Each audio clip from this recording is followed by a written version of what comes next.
In this video, I'll show you how you can create merch in Roblox. Now this is super simple, guys. What you first want to do is head over to Roblox. Then you want to head over to the create. This will open up the creator hub. From in here, you can create your merch. Go to creations, avatar items. And as you'll be able to see, if you click on classics, you'll have the t-shirts, accessories, and everything.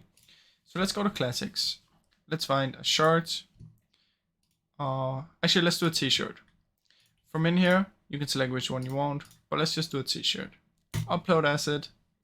Here you can upload the picture that you want on the t-shirt, give it a name and a description, and simply press upload. Now the reason I chose t-shirt is because if you wanna upload a shirt or pants, it's gonna cost a little bit of Robux. But the t-shirts are completely free. So that's how you can do it, guys. Now, I really hope you enjoyed this video. If you did, please leave a like and subscribe, as it helps me out a ton. Thank you so much for watching.